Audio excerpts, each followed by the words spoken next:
Centro de Estudiantes de la Facultad de Derecho de la Universidad de Chile y actualmente soy vocera de la toma que estamos viviendo hace aproximadamente 8 semanas. Yo voy a moderar este foro, pero antes de comenzar presentando a las expositoras, quiero contextualizar un poco el momento histórico que está viviendo nuestro país desde la perspectiva que tengo yo como estudiante de la facultad y que podría decirse que la movilización feminista nacional comenzó con la toma de la Facultad de Derecho. Bueno, esta toma, la gota que rebalsó el vaso fue un caso de acoso denunciado por una alumna a un profesor bastante importante, el expresidente del Tribunal Constitucional. Hace aproximadamente 9 meses que se presenta esta denuncia. Y ante eso, la facultad y la universidad contemplan un protocolo de acoso. No obstante, este protocolo no es lo suficientemente eficiente. Si bien regula 60 días corridos para realizar la investigación, habían pasado más de 8 meses y nuestra compañera denunciante no tenía información alguna sobre lo que estaba pasando con la investigación. No había medidas cautelares que protegieran a la víctima y no sabíamos cómo se había conformado o cómo se había elegido el fiscal. No hay criterios muy claros de cómo se designa el fiscal o el tribunal que finalmente falla. Entonces, el 27 de abril, día que nos tomamos la facultad, la Secretaría de Género y Sexualidad decide hacer una asamblea para presentar esta coyuntura ante el estudiantado. Y sorprendentemente todos los estudiantes, mujeres y hombres de la facultad, estábamos indignados porque ¿qué estaba pasando? Lo que estaba pasando era que la institución no se podía hacer cargo de un caso tan grave como eso y que incluso la resolución del sumario administrativo solo se pronunció respecto a la falta de la probidad administrativa y nada decía respecto al caso de acoso. Nos comenzamos a movilizar, nos tomamos la facultad y días después nos damos cuenta que a lo largo de todo el país, en espacio universitario estaba pasando lo mismo, no solo en la Universidad de Chile, sino que también en la Universidad de Concepción, de Temuco, en la Universidad Austral, y así empezamos a transversalizar esta lucha. Y pasaban los días y las semanas y nos dimos cuenta que esto era nuestras demandas eran demandas que repercutían a nivel nacional. El tema comenzó a ponerse en la palestra, incluso la primera cuenta pública del presidente Piñera se refirió a una agenda de género. Entonces, esta movilización dejó de lado un poco lo que fue una violencia como el acoso sexual y comenzó a exigir demandas a nivel nacional para cambiar o cuestionarnos la forma en cómo nos relacionamos hombres y mujeres, que devela prácticas que no son iguales, que devela prácticas patriarcales que nos dejan a las mujeres en una posición desmejorada. Y esto está directamente relacionado con el mundo estudiantil y por eso nosotros desde los frentes universitarios levantamos la demanda de educación no sexista. Y por eso también se está haciendo este seminario entendiendo el contexto que está viviendo nuestro país. Entonces esta mesa va a tratar un poco de las experiencias de las aulas y cómo podemos solucionar los desafíos que tiene la educación actualmente en nuestro país. Voy a comenzar presentando a nuestras expositoras. Rosario Olivares es directora del Colegio Latinoamericano de Integración. Luego tenemos a Patricia Soto, académica del Departamento de Estudios Pedagógicos y del Centro de Estudios de Género de la Facultad de Filosofía y Humanidades de la Universidad de Chile. Acá Natalie Leiva es directora de Escuela de Párvulos del Jardín Bernarda Morín de Providencia. Y luego tenemos a Joana Camacho, que es académica del Departamento de Estudios Pedagógicos de la Facultad de Filosofía y Humanidades de la Universidad de Chile. Cada expositora tiene 10 minutos para exponer, por favor. Y luego vamos a abrir preguntas al público. Así que comenzamos con Rosario. Hola, buenas tardes a todos y todas. A propósito de la introducción que hacían, es importante como señalar que hoy día nos encontramos aquí hablando de estos temas precisamente porque es parte de un movimiento que no es solo estudiantil, sino también parte del movimiento feminista, que ha derivado en una demanda que hoy día a muchas y a muchos no hace sentido y que sin esa demanda y sin ese movimiento hoy día muy probablemente no estaríamos discutiendo eso en el Congreso, digamos, y creo que eso es muy relevante para situar en el contexto en que nos encontramos. A propósito de lo anterior, yo traigo una presentación con algunas cosas que ya fueron saliendo, entonces mientras escuchaba a mis compañeras iba pensando en otras cosas que eran importantes decir. Y en ese sentido creo que es fundamental pensar hoy por qué esta demanda suena tan fuerte aún cuando a lo largo de los últimos gobierno postdictadura se han hecho algunos cambios y se ha trabajado el tema desde la investigación con enfoque de género, pero eso no ha tenido ninguna como cuestión material dentro de la sala de clase. Y los que somos profesores y profesoras y que hemos estado, yo soy directora hoy día, pero hace unos meses era profesora de un liceo de hombres, el Liceo de Las Tarrias, y podíamos ver en la práctica cómo el patriarcado le hacía mucho daño a los estudiantes y a las estudiantes, porque también trabajé en el Liceo 7 de Providencia, trabajé con niñas y niños, entonces me era fácil como distinguir esas huellas que el patriarcado dejaba ahí. Y es importante decir que en ese escenario algunos profesores y profesoras nos dimos cuenta de lo que estaba ocurriendo y nos constituimos no solo como docentes, sino como docentes feministas, y empezamos a cambiar también esos espacios educativos en los que nos encontrábamos.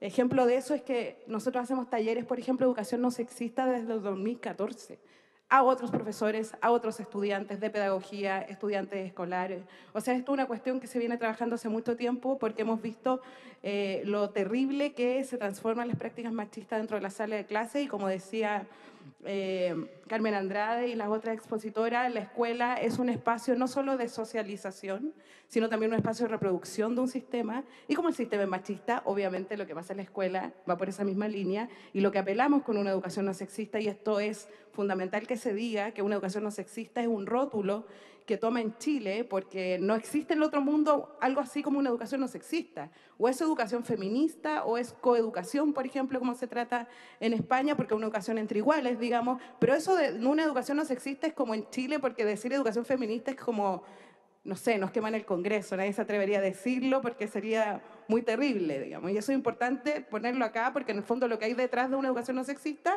es una educación feminista, aunque no todo el mundo eso le parezca lo suficientemente bueno o probable también. Entonces, hay que como situar el lugar epistemológico del cual uno está hablando de educación, porque no es una educación cualquiera, y en esto también coincido con las panelistas que estaban antes, sino una idea de una educación que es por sobre todo transformadora y emancipatoria. Y esto consiste en mover ciertos principios. Hoy día, justo antes de venir, por otra cosa, estaba leyendo el Feminarios de Julieta Kigur, y ella ya menciona esto de la educación no sexista, y dice, ojo, no es dar vuelta a la tortilla, le digo a los que a propósito preguntaban en la otra mesa, no es como de la sexista no sexista, yo doy vuelta a una tortilla, nomás decía la Julieta Kigur, sino cómo somos capaces de poner en tela de juicio esos principios de poder que se juegan en la escuela, que durante la historia de la humanidad se han hecho desde los constructos masculinos. Por lo tanto, esa es la disputa. Hay una manera de entender el conocimiento, de enseñarlo, de producirlo, incluso de transformarlo, porque la educación puede ser transformadora para cualquiera, digamos. En el caso de las profesoras feministas, queremos que la educación sea transformadora en ese sentido, y por eso hoy día se abre esta disputa. Entonces, en el espacio escolar es muy complejo pensar esto, porque si bien lo veíamos como en términos curriculares, lo que hay en el manual de convivencia, lo que pasa a nivel de relaciones sociales, de currículum oculto, pero por sobre todo la institución educativa es una institución patriarcal. La universidad es patriarcal, la escuela, el colegio están dispuestas de ese modo. Y eso lo podemos ver, por ejemplo, en el caso de nosotras y nosotros los docentes, que es una de las carreras más feminizadas en la profesión en Chile, digamos. La mayoría de las profesoras, o sea, de los docentes son profesoras, son mujeres. Eso se ve en la educación como desde la primera infancia, especial, donde el 95% de las docentes son mujeres, o sea, un ámbito que está no solo feminizado, sino que también precarizado, porque tienen menos derechos que los profesores que estamos en otros niveles, tienen otros sueldos, tienen otras condiciones de trabajo, no entran a la carrera docente, o sea, hay un montón de disputas, y no vamos a hablar como del trabajo no remunerado, cuando esa profesora llega a su casa y hace otras cosas, o sea, hay un sinfín de desigualdades que parten de ese ámbito, pero que después no se ven como reflejado en, por ejemplo, los cargos de jerarquía en los colegios. Yo soy directora de un colegio, pero eso no es lo tradicional, digamos, pese a que hay más mujeres profesoras, son más hombres los directores, digamos. También está claro que en temas como yo durante años he sido vocera de la Red de Profesores de Filosofía de Chile. Ustedes saben que filosofía ha tenido muchos problemas en el último tiempo, y también se daba como esa característica de que la dirigencia gremial siempre ha sido masculina. O sea, como el 75% de las docentes son mujeres, y los presidentes del colegio de profesores siempre son hombres, digamos. Eso está a todos los niveles, por lo tanto, para lograr cambiar hay que empezar a atravesar muchas variables, pero lo importante en este caso, y en el caso particular, a mí me cuesta un poco hablar de nuestra experiencia, porque en el colegio latinoamericano que estamos trabajando en un proyecto educativo no sexista, pero el Colegio Latinoamericano es un colegio particular pagado, de una tradición de izquierda, donde como el capital cultural de esa comunidad permite hacer estos cambios, pero es absolutamente excepcional al mundo. O sea, lo que nosotros queremos es transformar la educación pública. Y lo que esperamos hacer desde el latino tiene que ver cómo ciertas prácticas que vamos logrando ahí después se pueden replicar en otros espacios y cómo lo podemos compartir con otros colegas, porque acá hay un tema que es muy relevante para entender una educación no sexista y feminista, que tiene que ver con la democratización del espacio educativo. Una educación feminista no se puede pensar si no es desde la democracia en la escuela, como establecer procesos de participación, currículum. En Chile el currículum no es democrático. En Chile el currículum lo hacen los expertos, ¿cierto? Que definen qué cosas y qué no, cuántas mujeres y cuántos no, pero en el fondo no se discute a nivel pedagógico. Entonces, si hoy día uno puede criticar ciertas prácticas docentes como sexistas o como racistas o como clasistas, porque son otras las variables que están atravesadas dentro del espacio educativo, que es discriminatorio por excelencia, digamos, esas cosas no están puestas en discusión en el ámbito de lo pedagógico, sino solo en el ámbito del expertise. Si uno piensa eso, es absolutamente patriarcal. El experto o la experta que sabe todo y que no sabe por qué, por alguna cosa extraña, eso no baja a la sala de clase. O sea, si les pusimos mujeres, si les pusimos objetivo de género y en la sala no pasa nada, como, bueno, algo pasa ahí, porque cuando uno no tiene esa apropiación de lo que está haciendo, en términos desde epistemológicos, teóricos y prácticos, malamente en su sala va a llegar su programa y decir, uy, ahora tenemos una aula feminista. O sea, es importante saber cómo esto de la educación no sexista es un problema que es profundamente político y económico también, porque ahí hay otra pata fundamental en todo esto, porque es importante hoy día discutir y mover como la frontera de que el problema de la educación no sexista solo se resuelve con un cambio cultural. Y no es un cambio cultural nada más. Lo que necesitamos son reformas políticas y económicas, incluso que nos permitan pensar una educación de otro modo, porque esta educación que queremos quiere cambiar la sociedad también. Y eso no es solo cambiarla culturalmente. El otro día discutíamos en la Cámara de Diputados, que también había un trabajo como de esta índole con la diputada Vallejo, la Camila Roja y Girardi, a propósito de educación no sexista con académicas. Yo hago clase del Alberto Hurtado también, en formación de profesores, y nos preguntábamos que esto incluso implica ciertos cambios económicos, porque en nuestras universidades, cuando hay que tratar temas de educación no sexista o feminista, lo que pasa es que a las mujeres nos vuelven a recargar de trabajo, como hazlo tú hazte cargo de la malla curricular, tú haz el taller, o sea, como no hay una política que implique realmente una reforma para cambiar este tipo de educación. Y yo creo que es relevante decirlo. Hay que inyectar recursos a las instituciones educativas, hay que mejorar los sueldos, hay que tener tiempo para preparar esas clases no sexistas. O sea, esto es una cuestión que implica cambios mucho más profundos y que es importante por eso, y esto lo digo como para terminar, que situemos a la educación no sexista más allá del campo de lo cultural y lo educativo y lo movamos hacia el cambio político y económico, porque tenemos una educación del mercado en este país y yo estoy segura que la educación feminista puede cambiar eso también. Gracias.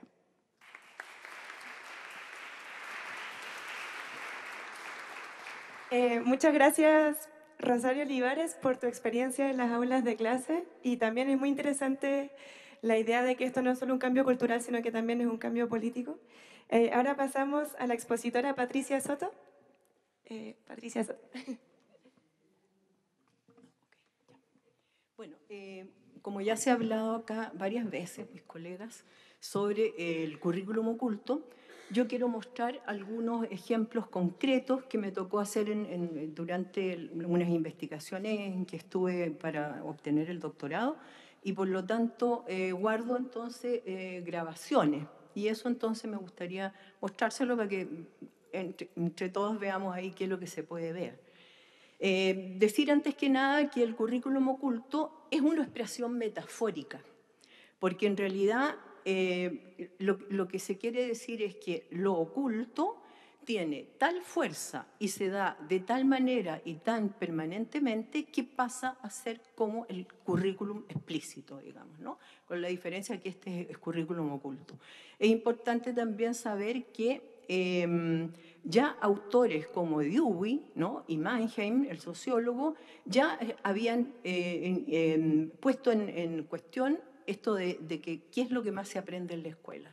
Si lo que a uno le enseñan oficialmente, ¿no es cierto?, con los contenidos, o todo aquello que no es oficial, ¿no es cierto? Todas aquellas cosas que los profesores y las profesoras hacen a veces y eso no está contemplado necesariamente en el currículum. Por ejemplo, nadie va a decir, usted cada vez que cambia un ejercicio más difícil, en su curso mixto, mira a los hombres a ver cómo le va. Nadie va a decir eso. Sin embargo, esas cosas ocurren, ¿ya? Eso se ha estudiado, se ha descubierto, especialmente con etnografía, con metodología etnográfica. Entonces, saber entonces que esto ya empieza con estos autores y que por supuesto es Jackson, Philip Jackson, el que en el libro La vida en las aulas, que se los súper recomiendo, es muy interesante, especialmente hace un estudio en básica, y ahí entonces empieza a descubrir esto que le llamó el currículum oculto. Bueno, igualmente después Apple, Torres, Jimeno, Santos Guerra, en fin, varios españoles lo han tomado y lo han desarrollado. Y además, las feministas, llamemos, o teóricas de género, ya le han puesto currículum oculto de género, ¿ya? Entonces, tener claro que es esta forma metafórica y que lo que se plantea es que tiene mayor fuerza que el currículum oficial. Fíjate lo que dice Mannheim. Todo lo que enseñamos, y más aún la forma como lo enseñamos, tiene un determinado efecto en la formación del carácter. Sabemos hoy que el tipo de enseñanza que se ofrezca y los detalles íntimos de la organización de la escuela son mucho más importantes que los títulos que demos a esos sistemas escolares. O sea, esto es un cambio de paradigma como bastante importante, como decir, bueno, que en el fondo, ¿qué es lo que más enseñamos? ¿Es esos contenidos que están en el aula o todo lo que conforma el contexto de la escuela, las intervenciones, por ejemplo, los chistes, los ejemplos, las miradas, los ritos, las fiestas, por ejemplo? Y cómo ahí entonces se podría ver, en este caso que nosotros estamos interesados, el tema de género, ¿no? Y otros aspectos también que son ya pedagógicos y que pasan por currículum oculto. Aquí estaríamos centrándonos más en el tema de género. Bueno, aquí volví a repetir, es a través del uso del tiempo, del espacio, de los gestos, de la conversación. Por ejemplo, el horario, ¿no? que tenemos en todos los colegios. ¿Qué significa que hayan ramos que tengan 2 horas y otros que tengan solo una y otros y además se han puesto de una tal manera en el horario que metacomunican su importancia, ¿no es cierto? Pero sabemos que, por ejemplo, siempre en matemáticas castellano estarán en los primeros momentos del día cuando los niños están más frescos y generalmente música, plástica, educación física van a ser puestos un poco como relleno dentro de esto. Eso ya está metacomunicando que hay unos ramos que son los importantes y otros no. ¿Para qué decir consejo de curso, por ejemplo? Que es un comodín, digo yo, lo suben, lo bajan, lo sacan, lo ocupan en otra cosa, etcétera, ¿no? Entonces, ¿qué es lo que sería este currículum oculto? Es lo que se hace, pero también lo que se deja de hacer. Entonces, algunos autores van a hablar de currículum omitido, currículum nulo, que sería lo que nunca se trata en la escuela, y currículum oculto. O sea, hay varios sinónimos para esto y distintas características.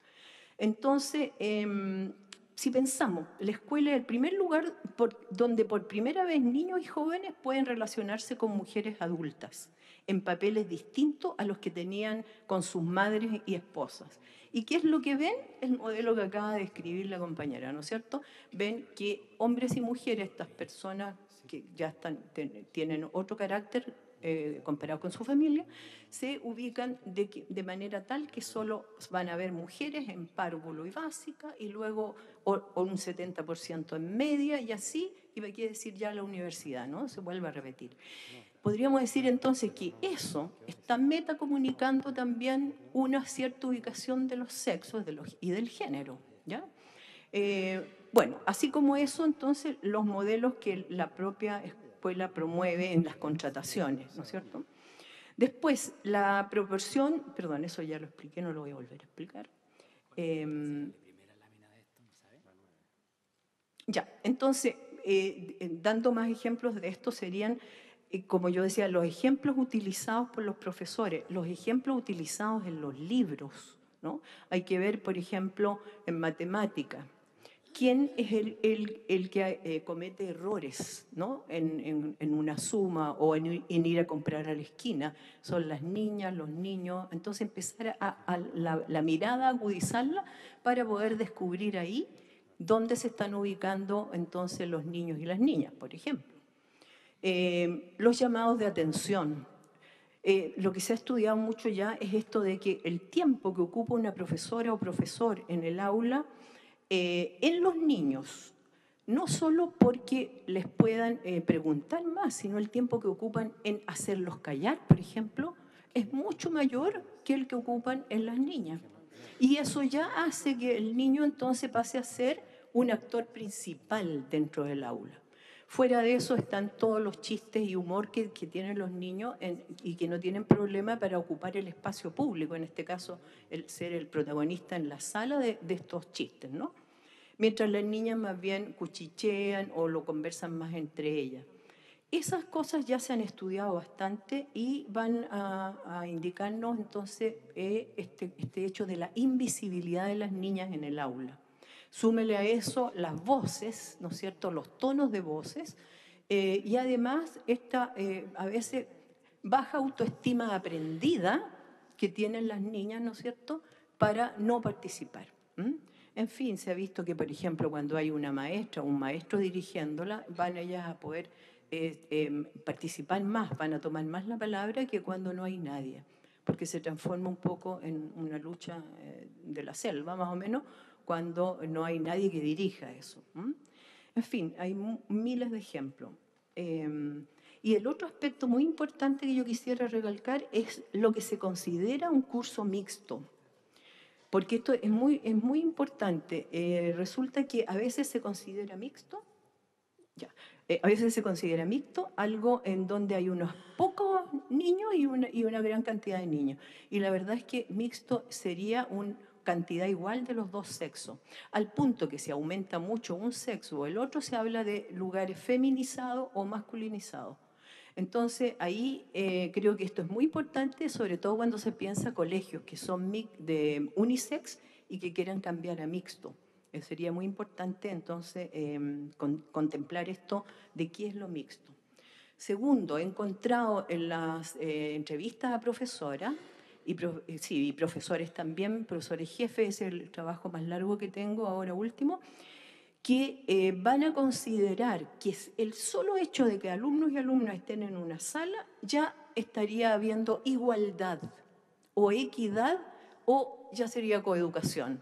Y eso en realidad es un grave error, ¿no? El solo hecho que estén juntas no significa eso. Habría que hacer, ¿no es cierto?, lo que muchas teóricas van a decir, una coeducación, para que tanto los niños como las niñas, ¿no es cierto?, cambien esos estereotipos típicos, ¿no? Y esto entonces con mucha importancia cuando se quiere transformar un colegio mixto, como se ha estado hablando, unisex, como se ha estado hablando últimamente, a uno mixto. No es llegar y poner más niñas ahí. Tiene que haber un tratamiento especial y específico, ¿ya? Bueno, eso un poco, y pasemos entonces a las láminas que voy a mostrar. Por favor. Ahí. No, eso, sácalo, la metodología, el número de observadores. Ahí está el curso, ¿no? Este curso fue el que yo pude grabar. Este es el momento del profesor jefe, y precisamente porque ahí se podía dar más libertad también en lo que los niños dijeran, los jóvenes dijeran y lo que el profesor podía hacer. Ya, esa es una típica sala. Ya, sí, cambia nomás. Ya, ¿qué pasó en esta sala? Había una planificación de un viaje de estudios. ¿Ya? Entonces aquí yo quiero que veamos, por ejemplo, los ejemplos espontáneos que dio el profesor en ese momento. Por ejemplo, dice, ya, imaginemos que en Bariloche Beatriz se daña una uña y se le encarna y se queda en el hospital. Se tendría que quedar la profesora con ella, porque va un varón y una profesora al viaje. Distinto si pasara en Chile. En Puerto Varas el papá llega esa misma noche. Y este otro ejemplo, si Juan Mardones, mirándolo expresamente al niño, se embala en el rafting y se le bajan los pantalones por la fuerza del agua y se cayó al agua y perdió la billetera en su interior, vamos a tener un pequeño problema porque va a pasar una buena cantidad de horas en comprobar si el documento sirve o no sirve para la embajada, etc. Si ustedes se fijan, ¿no es cierto? Aparentemente ahí, no sé si ustedes ven algo. ¿Cuál sería la diferencia en el ejemplo del profesor con niños y niñas? Ofrezco la palabra. ¿En dónde verían ustedes ahí un cierto sexismo?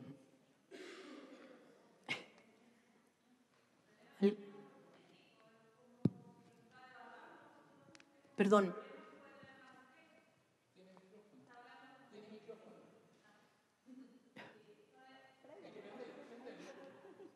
Ahí sí. Se ve como claramente los problemas que puede tener una mujer están siendo como devaluados a algo estético y los problemas del hombre son cosas como importantes de carné o de como absolutamente como muy desiguales. Ya.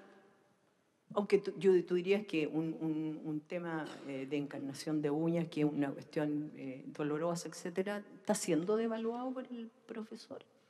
¿En dónde está ahí la diferencia?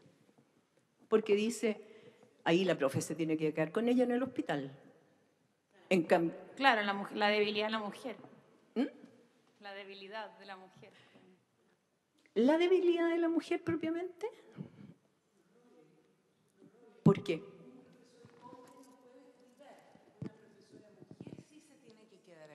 Claro, por una parte es esa distinción. Y por otra parte, noten entonces cómo en la segunda parte lo que se dice al niño es mucho más ágil, mucho más activo que lo que le pasa a la niña. Imagínate, ya no puede ser más pasivo encarnarse una uña. En cambio, acá el niño que se ha arriesgado, ¿no es cierto? Ha tenido una aventura en la caída del agua, etcétera, etcétera. Entonces se vuelven a repetir, ¿no es cierto?, este rol niña en actitud pasiva, más bien, y niño sumamente activo y temeroso y valiente o lo que sea, ¿no? Esos son ejemplos de currículum oculto de género, ¿ya? ¿Te fijas? No es tan fácil, porque hay que tener lentes de género. Entonces, ese es el tema. Ya, listo, es que cámbialo, porque... Bueno, este es el más importante, la venta de claveles. Si ustedes se fijan, todas las niñas están amarrando claveles con tarjetas, porque esto se trata de sacar dinero para el viaje e ir a vender estos claveles, ¿no es cierto?, ir a pasárselo a otros cursos. Bueno, y los niños están con las manos en los bolsillos esperando los claveles. Pasa nomás por la otra, por fin. Ya, aquí solo una niña se da cuenta y dice, oye, Yapo, mira, las puras minas haciendo esto, ¿no? Ella dice eso, pero igual todo sigue igual, sí, sigue nomás. Ya, aquí solo hay un niño, que es el del fondo, que ellas le llamaban el amigo gay, porque se juntaba con los hombres y con las mujeres. Y entonces cuando ya están listos los ramos, pasa nomás, ahí salen los niños a repartir los ramos afuera.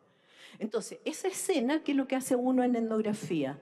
Toma todo eso y tú le preguntas a los niños y a las niñas qué tipo de explicación tienen de eso, y también al profesor. Bueno, para decirte en poco, las niñas dijeron, sí, pues que a los niños los pueden tildar de gay porque están con las flores, ¿ya? Y por eso seguro. Y no tienen motricidad fina, también dijeron.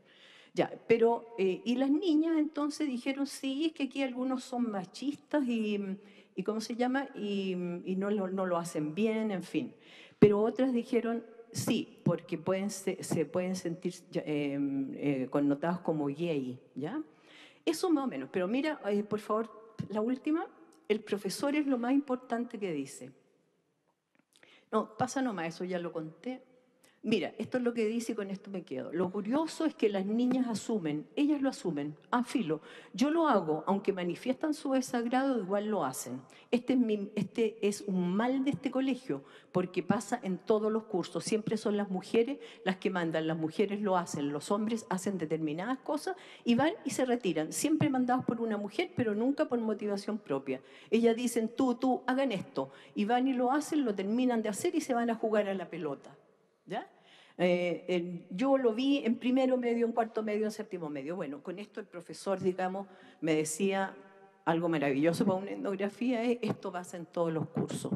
Entonces, te fijas tú, aquí uno podría pensar, bueno, ¿qué currículum, qué pasó ahí? Eso estaba ocurriendo ahí. ¿Qué dijo el profe? Dijo, pero si esto es así en todas partes.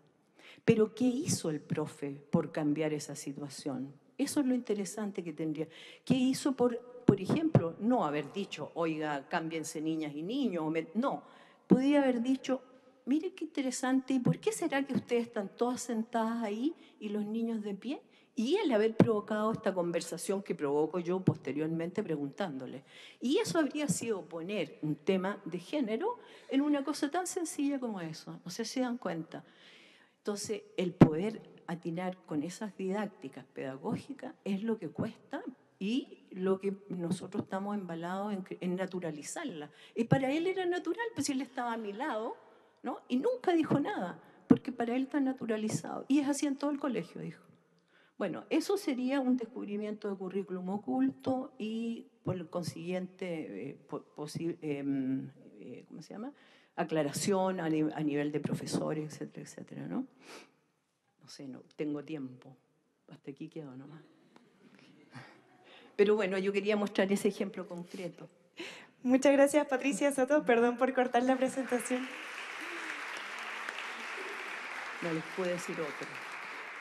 Muy, muy interesantes los ejemplos que demuestran al final que hay, como bien decía Patricia, un currículum oculto que es lo que más perpetúa el sistema patriarcal y pareciera que la educación es una reproducción de nuestro sistema cultural político patriarcal. Ahora Natalie Leiva. Según yo, ahí está aprendido. Buenas tardes a todos y a todas. Qué gusto estar acá en esta instancia. Quiero decir primero para comenzar que este es el primer foro, seminario que está conformado íntegramente por mujeres. Qué bonito el gesto para la comisión organizadora, mis felicitaciones. Bueno, yo soy educadora de párvulo, llevo 8 años al servicio de la educación pública en el nivel inicial y quisiera comentarles un poco en qué estamos, cómo hemos ido avanzando, siendo que hemos sido tan golpeadas, debo decirlo, con el estudio de la profesora Jimena que dice que las educadoras de párvulo somos las más estereotipas, o sea, las que más estereotipamos, las que más marcamos los roles. Qué agresivo fue recibirlo, pero debo reconocerlo con mucho dolor. Bueno, si me acompaña, como ya se ha dicho aquí, la escuela como transmisora de la cultura, no cabe duda. La escuela de párvulo, el jardín infantil, el colegio, la básica, la universidad, todas estas instituciones son transmisoras de la cultura, ¿cierto? La escuela y la cultura se retroalimentan, la cultura determina la escuela y la escuela afortunadamente determina la cultura. Por lo tanto, si logramos hacer un cambio sustancial en la educación, vamos a poder hacer un cambio cultural, ojalá que no lento. Entonces, efectivamente, como se ha planteado, el objetivo, ¿cierto?, de la escuela es reproducir esta cultura también. El currículo también lo debe hacer por los mecanismos de acción y las metodologías también están dentro de ello. Qué interesante es cuando miramos el estereotipo. Hemos visto efectivamente que hablamos del rol, del género, del estereotipo, no estereotipar, pero si miramos desde el griego, desde el origen, ¿cierto?, de la palabra, significa sólido y molde, o sea, es un molde sólido. Ya nos queda el desafío de cómo vamos a romper, cómo rayos rompemos ese molde que tanto daño nos ha hecho a las mujeres, porque hay que decirlo. Regularmente, ciertos estereotipos son basados en prejuicios que la sociedad establece conforme a su ideología y modelo a seguir. ¿Cuál es nuestro rol como adulto mediador, cierto? Como transmisor de la cultura. Considerando las teorías socioculturales del aprendizaje, es posible señalar que el niño y la niña aprenden su cultura por medio de los adultos significativos que le rodean. Esto es real, ¿cierto? Por medio de su familia, la escuela y la comunidad donde se encuentra inserta ese establecimiento. Cuando me pregunto cómo está la familia, la comunidad y la escuela, les muestro esa imagen. Una imagen habla más que 1000 palabras, ¿cierto? El estereotipo de que la niña juega con esta muñeca. ¿Cuántos años nos va a costar sacarnos esto, no? Que lata por mí, porque a mí me cargaba jugar con las muñecas. Aprovecho de contarle una anécdota. Y en la educación media, en estos consejos de curso y orientación, las mujeres deben ser madres. Y yo era la única chica que no quería ser madre, imagínense. Toda mi vida golpeada, ¿cierto?, por esta educación sexista. Y por el otro lado tenemos este niño que lo habitual, se le asume jugando al autito. Y aquí tenemos la realidad de, estas son fotos inventadas, no son de las realidades donde yo he trabajado por si acá, los niños jugando a la pelota, ¿no? Porque eso es importante, eso es lo que debe hacer el niño, jugar con la pelota. Y las niñas, por supuesto, con su bolsa rosada, ¿cierto?, van al establecimiento, y con los niños con la bolsa celeste, porque así lo dice, ¿cierto?, nuestra sociedad. Y claro, ahí tenemos a nuestras niñas. Tengo ahí una foto de unas niñas en bikini, es fuerte verlo. Esto fue el año 2012 acá en Chile, en la Fashion Week, realizada aquí en Santiago, ¿no? Donde nuestras niñas, aparte de ser cosificadas, ya se le está asumiendo un rol. Es violento, lo puse porque necesitamos movilizarnos en este momento. Nos devuelven. Y la niña, claro, con la Barbie, siempre asumiendo esto como lo real. Ahora sí, hay un estudio que se hizo en el 2006 en la Universidad de Concepción, donde se indica que son súper pocos los estudios en educación parvularia, porque no hemos tenido el desarrollo necesario las educadoras de párvulo para poder visibilizar estas temáticas, ¿no? Donde se analiza el comportamiento del adulto a cargo de la sala cuna, es decir, de la educadora de párvulos, y se relaciona con el concepto de género con la calidad del ambiente educativo. Y lo que arroja este estudio efectivamente es que los adultos a cargo de la sala, la educadora y la técnico en párvulos, tienen comportamientos diferentes hacia los niños y niñas. El estudio también deja en evidencia que a mayor calidad del ambiente educativo es menor la discriminación según género. Pero las prácticas que allí se desarrollaban, y que el estudio lo comprueba, que va en desmedro de la niña. Así de violento, ¿cierto? Afortunadamente tenemos una esperanza. Si bien las profesoras anteriormente habían planteado que el currículum no se ha hecho cargo, que la reforma poco ha provocado ciertos estos cambios, afortunadamente durante el 2018, en febrero, tuvimos la ratificación, ¿cierto?, de nuestras nuevas bases curriculares de la educación parvularia, de la que Rosario también participó como experta. Les quiero contar además que Rosario, yo llevo 4 años escuchándole su discurso no sexista y me alegra mucho que ahora esté tomando la relevancia. Se enfatiza la inclusión, la diversidad y actitudes ciudadanas, lo cual es una muy buena noticia, que por medio de la inclusión se van a empezar a trabajar estos temas, y lo dice literalmente en su objetivo de aprendizaje, que los niños y niñas aprenden a apreciar la diversidad de las personas y sus formas de vida, ¿cierto? Especialmente también sus singularidades fisonómicas, lingüísticas, religiosas y de género. Si bien la reforma, claro, no ha hecho todo lo que debe hacer, ya al menos en educación parvularia estamos en esta protoetapa, por así decirlo. Ya nosotras estamos siendo provocadas a que las educadoras de párvulo debamos sentarnos en la mesa a reflexionar estos temas. Ahora, no vamos a hablar de los problemas que tienen las instituciones, que no tenemos tiempo para planificar, y bueno, es necesario hablar de estos temas.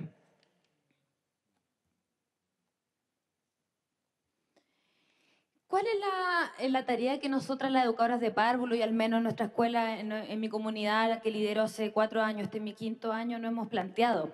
No nos hemos planteado esto porque el currículum prescrito nos lo dijo, no.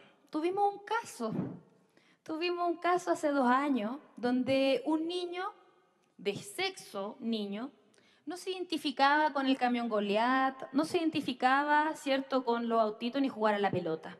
Y nos tuvimos que sentar, porque efectivamente ahí apareció todo el aparato del sistema educacional que ustedes ni se lo imaginan. Es un aparato pero tremendo. Aparece la figura de la psicóloga, el manual, la intervención, la estigmatización. Y bueno, y también lo tradicional, lo que cada una, porque esto es así. Nosotros en la sala ponemos todo lo que traemos a disposición. Llevamos todo nuestro ser, independiente de nuestra formación inicial, independiente de todo aquello. Yo, Natalie Leiva, pongo en mi ser. Y si yo discrimino, y si yo no me gusta esto que los niños también tengan que jugar con muñecas, eso es lo que pongo en la sala. Así lo quiero problematizar, ¿no? Y tuvimos un caso, ¿cierto?, de este niño que, bueno, que a él le gustaban las pony, que en los juegos de rol y los juegos simbólicos a él se representaba como la princesa, se dibujaba así. Y fue duro ver, y lo recuerdo con bastante dolor de estómago, por así decirlo, que los propios niños lo discriminaban. Los propios niños le decían, ¿por qué estás haciéndote de princesa si tú eres un niño? En los juegos de rol es típico, la casa, qué sé yo. Pero tú no puedes estar en el rincón de la casa, no puedes, porque no, eres niño, no eres niña. Y este niño realmente empezó a sufrir, porque sus producciones eran de... Él se reflejaba como una princesa rubia de pelo largo. Es así de claro. Y el sistema también tuvimos que proteger a esa madre, porque efectivamente la madre atormentadísima. ¿Qué hacemos, directora? ¿Qué le puedo hacer? ¿Lo llevo a tratamiento? O sea, era natural cómo el sistema patriarcal llega e incide frente a esto. Y como conclusión, pudimos que solo con amor logramos un proceso respetuoso con esa profesora. Lo pudo comprender, entendiendo que los niños y niñas son puros. El sistema escolar es quien los pervierte, por así decirlo, quien les pone estas normas. Los niños y niñas son respetuosos desde su nacimiento y son maravillosos. ¿A qué debe tender, cierto, esta reflexión por parte de las comunidades educativas en donde no se genera una educación no sexista? Esta foto la saqué porque fue bien popular hace como un año.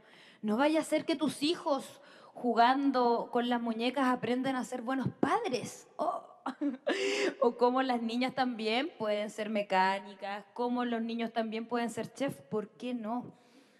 ¿Cuál es la pregunta que me hago yo como directora de una escuela inicial? Y más que como directora, sino como un agente activo de esta sociedad, porque esta responsabilidad es de todos nosotros, de todos los espacios, principalmente de la educación parvularia, porque allí los niños no estereotipan, allí aprenden el rol, aprenden el género, es allí. Por lo tanto, si en ese lugar tenemos adultos, falta de respeto, adultos poco comprometidos con el desarrollo del ser, tenemos un grave problema en esta sociedad. ¿Por qué? Porque me preocupa que nos sigan matando, esa es la verdad. Me preocupa que nos sigan matando a las mujeres, que nos discriminen, porque si nos gustan los hombres o si nos gustan las mujeres, porque si queremos ser madres o no queremos ser madres, ¿qué rayos importa? Me preocupa que este sistema se perpetúe, que se aprenda en esta etapa y cómo también el establecimiento educativo tiene la responsabilidad de acompañar a los padres, de educar a los padres. No vamos a cambiar el switch de un día para otro, pero sí tenemos el deber de problematizar, ¿cierto? Me preocupa eso, me preocupa cómo nosotros generamos una educación más igualitaria, por el derecho de la niña, porque ella sí debe ser reivindicada, eso es real, porque hemos sido maltratadas constantemente. Cómo generamos un proceso armonioso y respetuoso con la infancia, inclusivo y con la dignidad de nuestros niños y niñas. Cómo nosotros como educadores hacemos conscientes, todos nosotros, de nuestro impacto, del impacto que tiene el educador y la familia en la vida del niño y de la niña. Cómo avanzamos hacia una sociedad más inclusiva e igualitaria. Después de esta presentación yo solamente me conformaría con que recuerden esas fotos que les mostré del celeste y el rosado. Hay que abolir aquello. Y también cómo nosotros nos hacemos cargo, porque nosotros somos responsables de esto. Y vamos a seguir teniendo el tema del femicidio, nos van a seguir matando si nosotros no nos hacemos responsables, que en la infancia debemos enseñar el respeto, la armonía y relaciones pacíficas. Muchas gracias.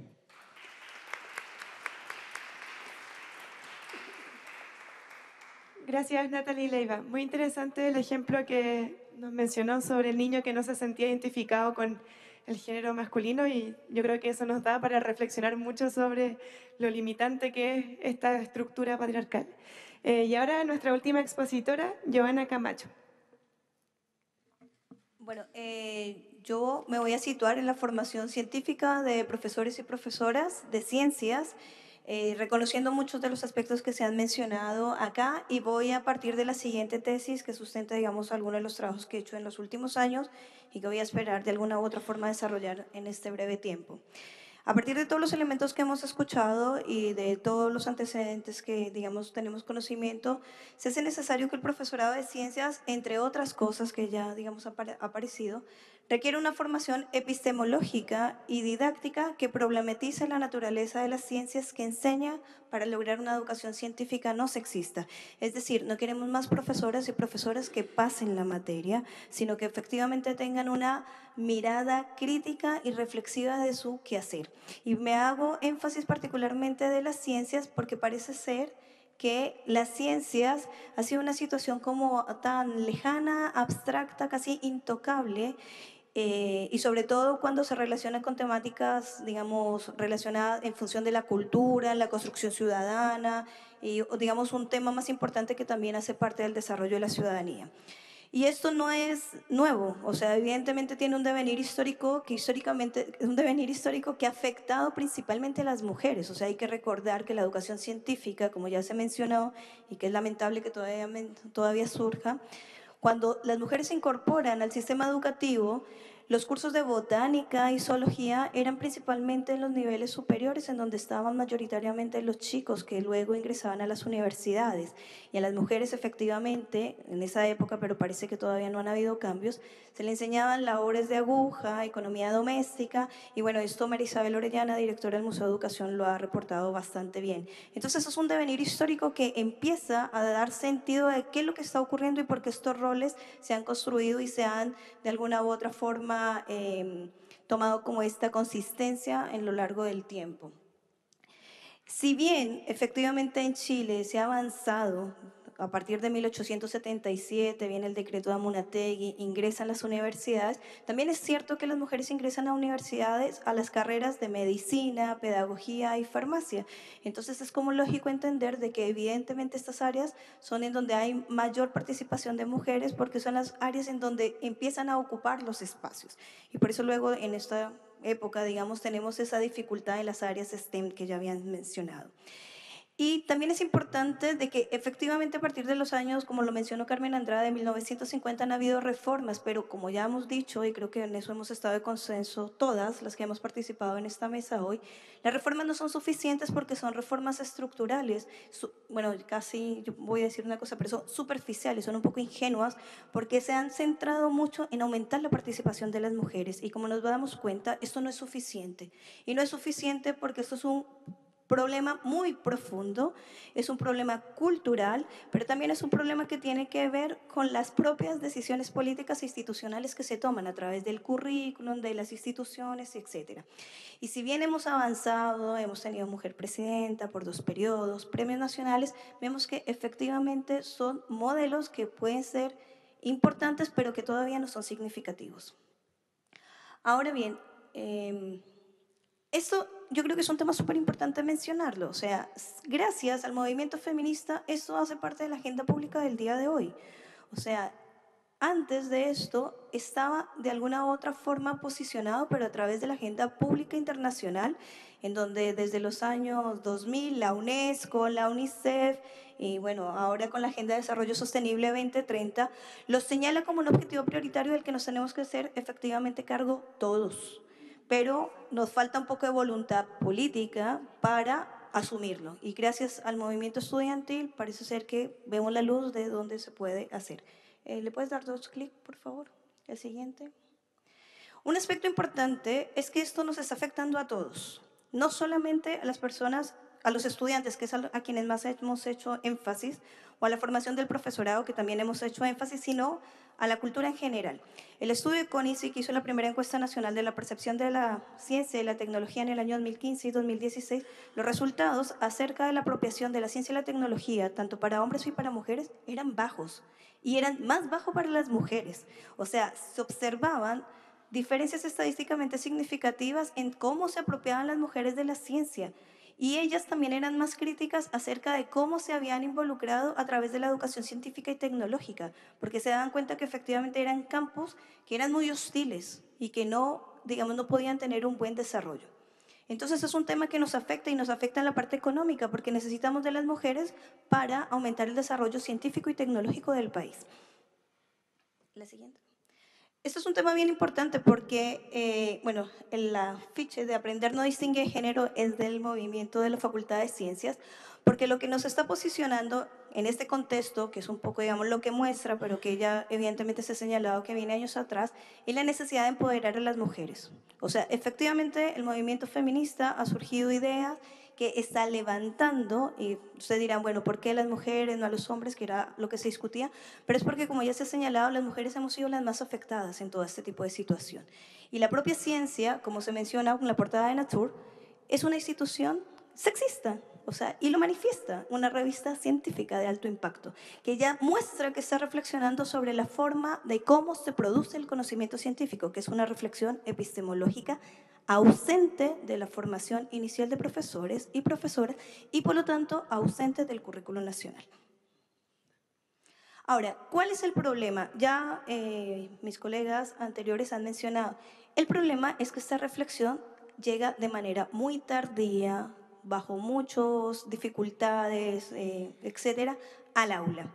Y en el aula tenemos personas protagónicas que, como Natalia muy bien lo mencionaba, están frente a un rol esencial, que es el rol del profesorado, en donde no solamente la formación de la universidad de los 5 años y de los 12 años de escolaridad, sino es cómo va constituyendo un sistema de creencias de decir los estudiantes hombres son mejores para ciencias porque parece ser que tienen un gen codificado que les permite tener una observación ultramicroscópica y definir la configuración electrónica, ¿sí?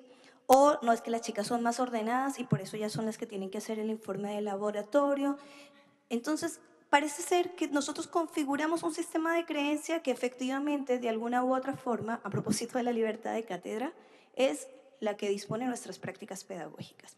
Y yo en los últimos años he tratado de desenmarañar un poco de creencias y en verdad es que estoy acá de milagro porque tengo 2 hijos y me dedico a otras cosas que me hacen más feliz, porque los resultados son nefastos. La principal reflexión, que es la reflexión epistemológica, tenemos que creer que la ciencia es una actividad humana, la ciencia hace parte de la cultura, la ciencia no, eso de que era objetiva, neutra, por allá, no sé, alguien superdotado la descubría y decía lo que era, esa es una ciencia bizantina, del año, no sé, del siglo XVII, de Bacon, etc. Pero, si quieres le puedes dar clic a todo. Pero lamentablemente esa es la ciencia que todavía tenemos y la tenemos en nuestras creencias. Cuando yo hablo con mis colegas en la Facultad de Filosofía nos dicen que somos positivistas. Y yo le digo que en realidad esa es la visión de ciencia que ellos tienen, pero que la ciencia no se construye así hace ya varios siglos. Entonces, ¿qué es lo que ocurre? Que muchas de estas creencias que muestran una visión tradicional de la ciencia no están relacionadas con una visión real y con una visión que, digamos, contribuye a esta formación ciudadana. Le vamos a dar un poco más rápido. Dale. Sí. Y aquí hay un tema importante que es a mí lo que más me tensiona y que no importa que se acabe el tiempo, pero que sí quiero que quede muy claro, es que si esta visión de ciencia tradicional no es superada, no es posible la perspectiva de género en la enseñanza de las ciencias. Fácil, la ciencia es objetiva, da lo mismo que lo haga Pedro, María, Juan, la ciencia está ahí y nosotros vamos y la descubrimos. Entonces, ¿para qué hablamos de género? ¿Para qué hablamos de contextualizada, de sociedad, si no hay cabida? Y ese es el principal obstáculo con el que yo me he encontrado en el profesorado. Ahora, ese profesorado, hombre y mujer, esto es un problema de todos, como ya lo mencionó la colega.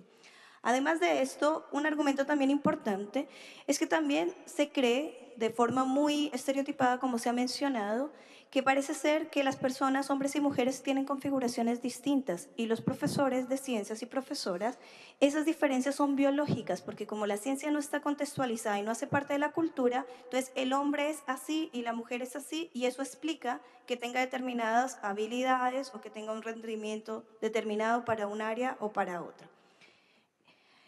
Bueno, eso ya lo mencioné, hay diferencias innatas, o sea, la ciencia no hace parte de la cultura, por lo tanto, el hombre es objetivo, la mujer es más curiosa, etc.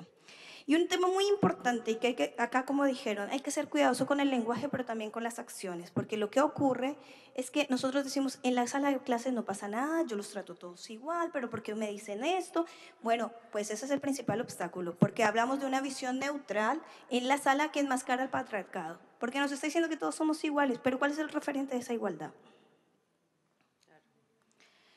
ya también lo han mencionado y bueno, los modelos femeninos que tenemos científicos son muy estereotipados. Tenemos a personas que son exitosas, que están muertas, que se ganaron los premios Nobel y se conoce poco acerca de la producción científica femenina y chilena. No les voy a decir porque nos ponemos a llorar, mucho menos. Entonces nadie sabe qué hacen las científicas, nadie sabe en dónde está, nadie sabe que, no sé, que pololean, van al baño, se casan, son nietas, tejen. Eso no lo saben porque parece que están allá invisibilizadas en una cápsula medio fantasma. Y una cosa muy importante para terminar es que si bien ya se ha mencionado que hay nuevas luces y hay nuevos compromisos, lo que yo sí he encontrado es que el profesorado está esperando esas luces. El profesorado está esperando las políticas curriculares. El profesorado está esperando que le digan metodológicamente qué hay que hacer. El profesorado está esperando que le digan cómo tiene que enseñar el contenido que enseña. Porque el profesorado no tiene herramientas en su formación que le dé luces sobre cómo hacerlo, aun cuando lo quiera hacer. Y con eso termino. Gracias.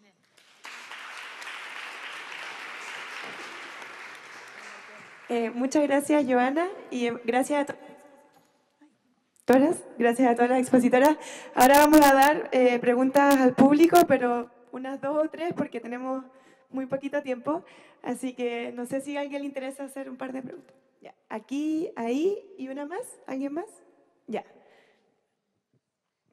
¿Aló? Ay. En primer lugar, felicitarlas porque de verdad cada vez que se me ocurría una pregunta venía otra exponente y la respondía, entonces es sumamente complejo preguntarles por la cantidad de dimensiones que abordaron. Dentro de eso, si pudiéramos hacer un diagnóstico general a partir de lo que ustedes han mencionado, es que entender la educación no sexista como una problemática estructural, diversa, arraigada históricamente y culturalmente. Ese diagnóstico tendría que estar relacionado también con una propuesta política legislativa que esté alineada con esa problemática. Ahí me conflictúa un poco entendiendo cómo se tienden a resolver las problemáticas sociales en nuestro país. Y me preocupa un poco que salgamos de esta situación o de estas denuncias de educación no sexista mediante distintas propuestas ministeriales que estén plasmadas en documentos, que es lo que tenemos actualmente. De hecho, actualmente en las bases curriculares de 7º a 4º medio está instalado el tema de equidad de género. El Ministerio de Educación también tiene un documento con respecto a perspectiva de género en aula.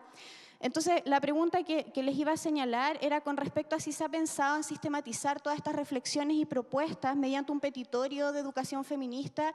Eso era. La otra pregunta, vamos a juntar las dos y luego 1 minuto de respuesta por expositora. Sí. Adelante. Sí. Voy a aprovechar que tengo el micrófono acá. Bueno, agradezco las palabras, muy buenas las investigaciones, interesantes las perspectivas. Pero me surgen muchas dudas respecto a los límites posibles que tiene esta propuesta de educación no sexista. Creo que hay como demasiado protagonismo de lo que se entiende por sistema educativo y no se ve, o bueno, debe estar detrás, todo lo que se escapa del sistema educativo mismo. Digamos, pienso en las bases de, no sé, las familias, cuando hay familias involucradas, por ejemplo, veo todo este movimiento que emerge de con mis hijos no te metas, y es como... podemos generar toda una lista de protocolos y condiciones y políticas educativas que permitan generar docentes, hombres y mujeres con perspectiva feminista y con perspectiva de género. Genial. Pero, ¿qué pasa cuando llega la mamá o llega el papá y dice no le creas? Porque nosotros creemos en el tatita Dios y él tiene la verdad y él dice que las mujeres son prostitutas y que los hombres son los bacanes de la historia. Entonces, como que, no sé, siento que hay demasiadas condiciones estructurales en este país en cuanto a ser como un latifundio ultra religioso, como para que hayan cambios concretos y a largo plazo. No sé, veo estudios de diferentes países y pareciera ser que los países que tienen más apertura a una discusión LGBT, por ejemplo, o de una perspectiva de género a nivel legislativo, son las que tienen menos sesgo religioso involucrado. Entonces, ¿a dónde apuntamos? Eso es lo que pregunto. Gracias. Vamos en orden contestando. 1 minutito por respuesta, por favor. Así como están sentadas, ¿les parece bien? Sí. Partimos con Natalie. Ah, no. Patricia, por favor.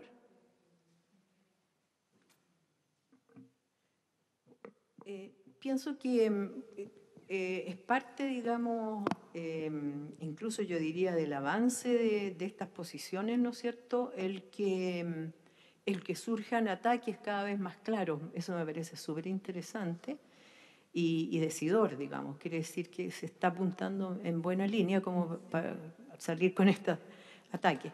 Y yo creo que lo que hay que hacer es contar con la familia. Por ejemplo, conozco el caso de un liceo que hace lo siguiente, para que no tener problemas con los padres. Mira, un año antes, si va a pasar sexualidad, un año antes trata el tema con los padres. Lo mismo que les va a decir a los niños, ¿no es cierto?, sobre sexualidad.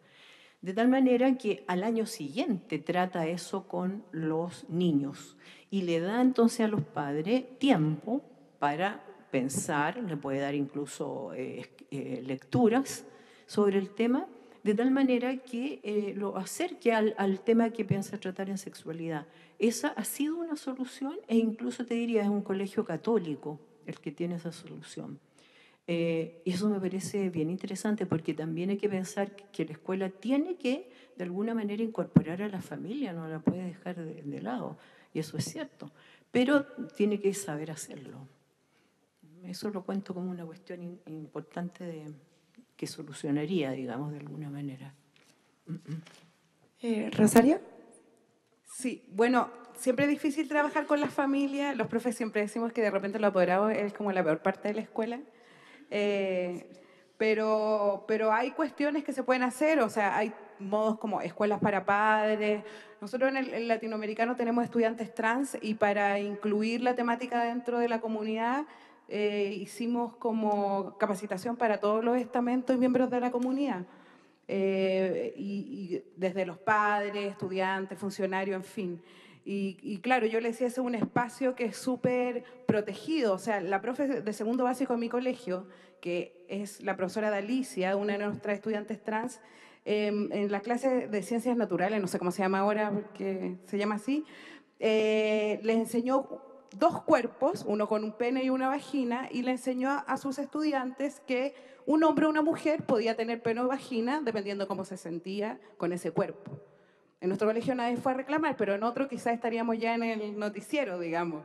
Tiene que ver con culturas también y hay que pensar mucho, y esto lo voy a conectar con la primera pregunta, que en el fondo esto es una apuesta muy a largo plazo. Lo que nosotros estamos apostando es que nos tengamos maestros apoderados en algún momento determinado y que nadie reclame porque se discuten este tipo de cosas. Incluso como en grupos de discusión de feministas nos hemos preguntado si realmente hoy día estamos en un movimiento feminista o es eso algo que todavía tiene que tomar forma. Por lo mismo no existe un petitorio, por ejemplo. Nosotras como entre la Coordinadora 8 de marzo, la COFEU, la CONFECH, los profes armamos algo que se llama Red de Docentes Feministas, nos hemos juntado, digamos, para empezar a pensar estas cosas, pero nos queda mucho trabajo. O sea, hoy día el Colegio de Profesores presentó un petitorio al gobierno y no incluye ni en el asterisco de abajo, algo que tenga que ver con educación no sexista. Entonces nos queda mucho por delante y hay que pensarlo como una cuestión incipiente que va a requerir, creo, y eso es muy importante, cambios legislativos, porque lo que tenemos hoy día son solo orientaciones. Porque como tenemos una educación de mercado, ¿cierto? Cada uno elige dónde quiere poner, quién le enseña esto y quién le enseña lo otro, pero hay que comprender que dentro del marco de la educación pública, las niñas, los niños y los jóvenes tienen derechos. Y uno de sus derechos es ser respetado su orientación sexual, su identidad y a ser educado. Un ejemplo de eso es que no exista una teoría de género o no sexista dentro de la educación. Existe, es conservadora, pero siempre ha habido una, digamos. Y si hoy día, por ejemplo, el 70% de los avances del VIH en población entre 13 y 16 años existe en nuestro país, es culpa del Estado. ¿Dónde estuvo la educación sexual de los colegios, digamos? Entonces hay que hacerse responsable y hay que hacer leyes, creo. Eso es solo una patita de toda la transformación que hay que hacer, pero es importante empezar a pensarlo porque no puede ser que quede siempre como a la libertad del colegio en esta idea de libre enseñanza. Entonces, si yo no quiero, no le enseño a usar un condón. Y obviamente sabemos las consecuencias que va a tener eso. Gracias, Rosario. Joana. Mira, en realidad yo creo que ya se respondió la pregunta, pero sí quiero agregar una cosa bien importante, que considero que este es un momento decisivo para tomar decisiones y para tomar decisiones de acuerdo al contexto. O sea, acá hemos hablado de género, pero el género es interseccional y Chile es diverso. Sí, yo represento la diversidad acá porque soy inmigrante. Entonces, ese es el Chile de hoy. Y a este Chile hay que reflexionarlo, hay que pensarlo, y la diversidad es una oportunidad importante. Pero nosotros culturalmente la diversidad ha sido un problema. O sea, cuando tenemos un estudiante trans o cuando tenemos un estudiante que aprende de una forma distinta, para nosotros como profesores significa un problema, porque a mí no me enseñaron cómo tengo que evaluar, a mí no me enseñaron cómo enfrentarlo, y yo mejor ese problema me lo quito. Entonces yo creo que lo que hay que hacer es ponerle la cara al Chile de hoy, enfrentarlo y tomar decisiones. Natalie, para finalizar.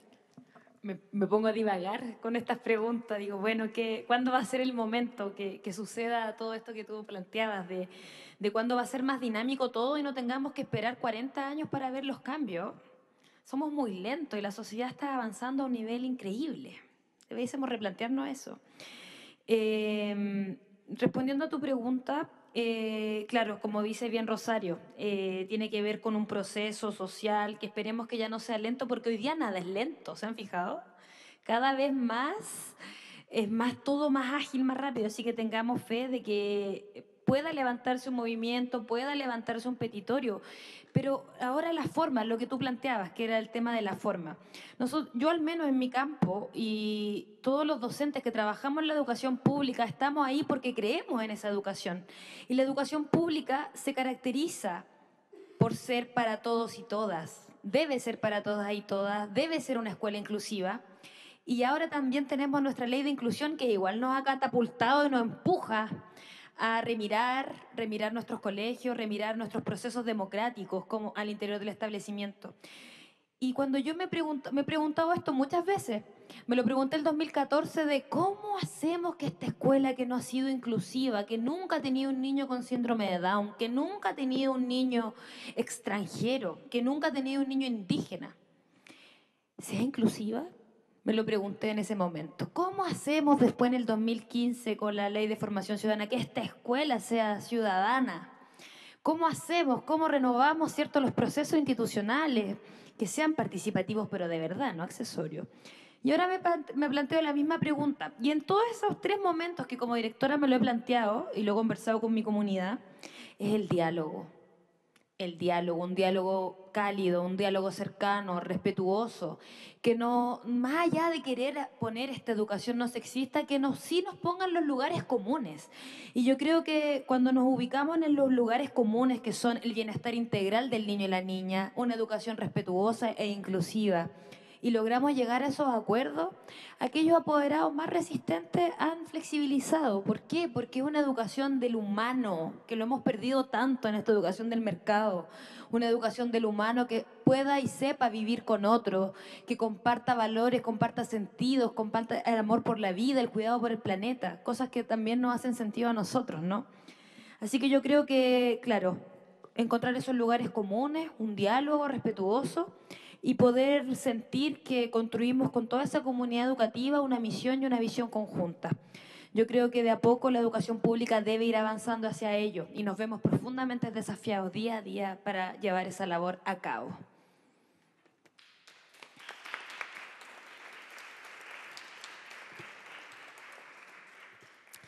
Bueno, muchísimas gracias. Agradecemos a todo el panel, a Rosario, a Patricia, a Natalia, a Johanna, a Paula, por supuesto, por la moderación, a toda esta gente increíble que resiste, que creo que si seguíamos hasta las 10 de la noche resistían también. Es un récord de resistencia. Sí, como les mencionaba al iniciar esto, la verdad que de parte nuestra y con mucha humildad era como una especie de testeo de a ver qué interés hay, qué personas se acercaban, cuánto interés había y tener al menos un popurrí. Sabemos que muy rápido, sabemos que fue, lo sabemos y lamentamos por las expositoras y el público, también hubo reclamos, por suerte hubo más preguntas. La verdad que si era para testear eso, la respuesta está clarísima, tuvimos que agregar sillas, esto no. Es incómodo, pero es un muy buen indicador. Y por supuesto que este es el inicio, así como lo vemos, de una serie de encuentros en torno de estos temas, pedagogía y género, pero también otros temas de formación docente que la Presidencia impulsa ya mismo, seguirán en julio y con especial intensidad a partir de agosto. Los mantendremos informados e informadas y de verdad esperamos volver a verlos. Muchísimas gracias.